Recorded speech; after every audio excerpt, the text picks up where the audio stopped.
Sleep had left my body for months. I was still in a haze and wondering what was happening to my life. I laid down to rest and did everything I could think of to try and get some sleep. Nothing seemed to be working. That was the beginning of what I call my midnight hour.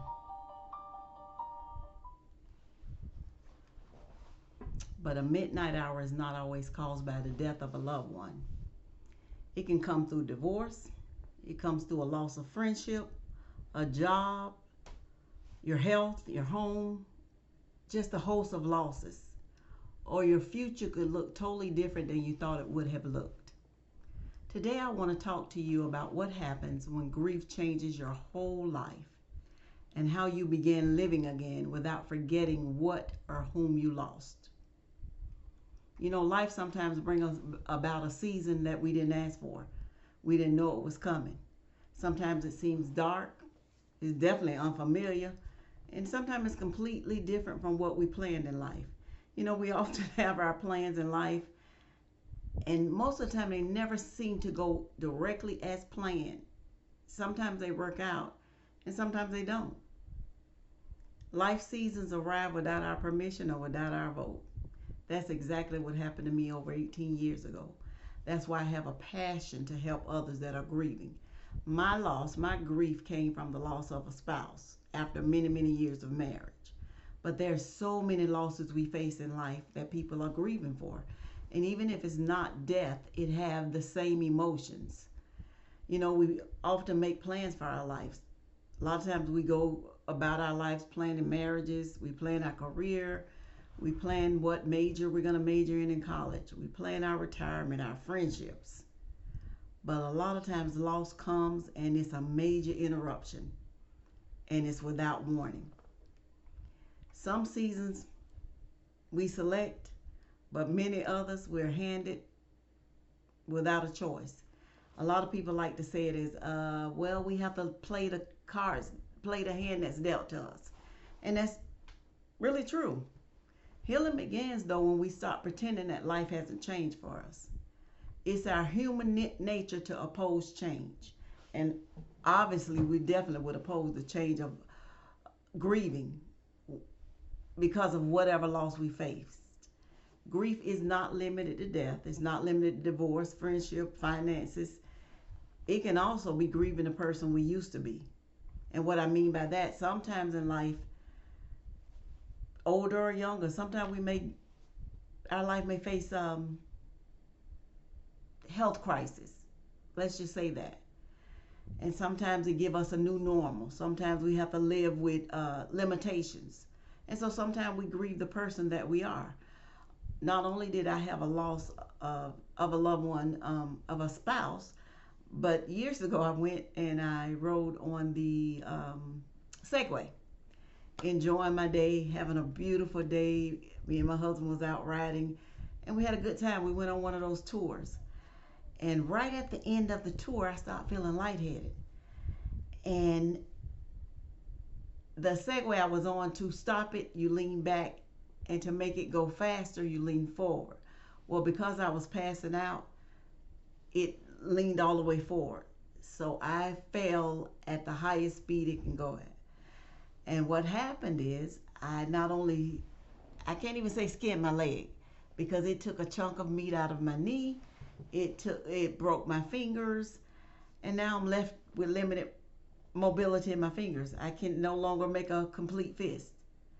And so for a while, I was kind of ashamed.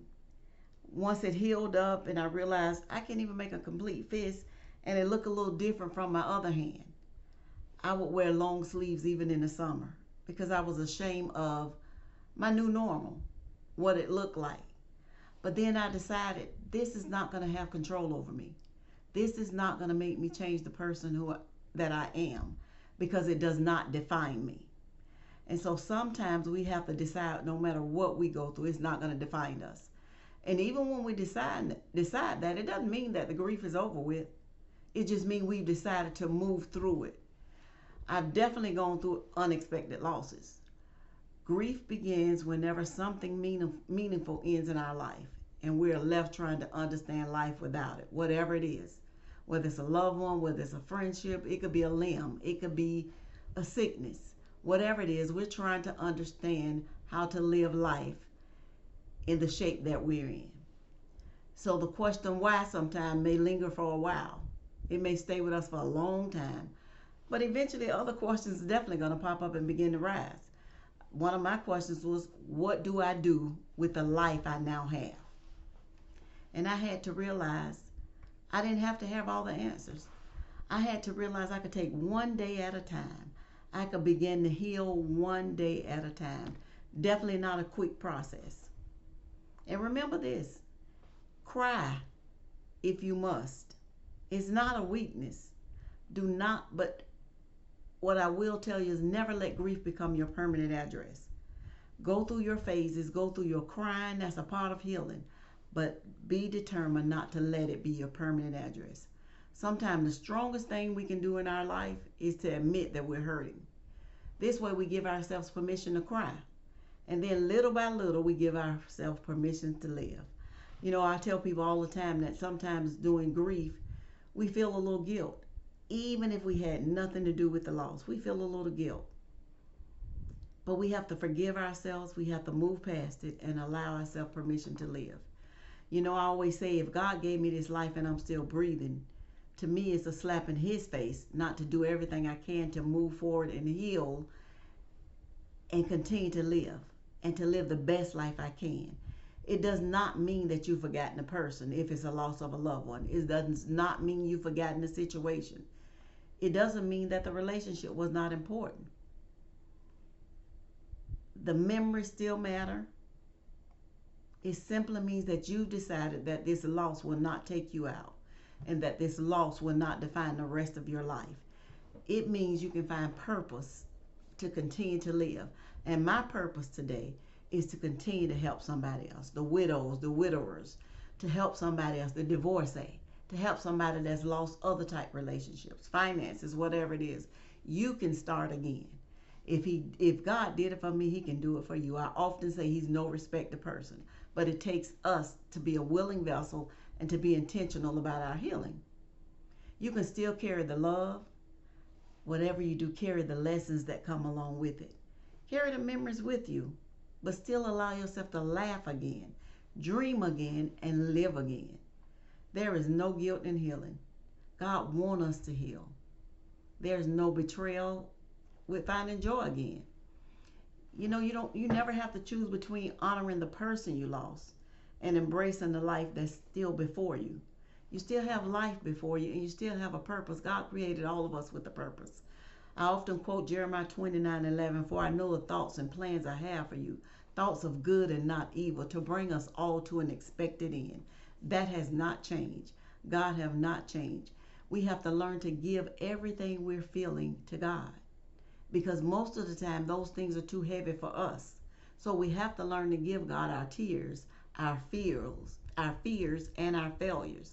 You know, I'm often thinking about 1 Peter 5:7. It says, casting all your care upon him, for he careth for you. Does not mean you don't have to carry the grief, but you can give the loneliness, the sadness, and the weight of your new reality to God. It is too heavy to carry it by yourself. Keep your memories alive. Keep the love alive. But whatever you do, keep your faith and give yourself permission to live again and to heal. So I just wanted to bring this short video to you to encourage you today. You can live again. You can live again. You can have hope. You can have purpose. And you can redefine your life. You know, there's a song that's called Unwritten. And I can't remember the singer name, but it's so good to me. Unwritten. You can take control of your next chapters. The rest of your life is unwritten. You and God can rewrite your next chapters. So today I ask you a question. What loss changed your life? And what is one step you can take toward living again? Share your thoughts in the comments. And do me a favor, like and share so that you can get more videos like this and we can continue to heal together. Until the next time, be blessed.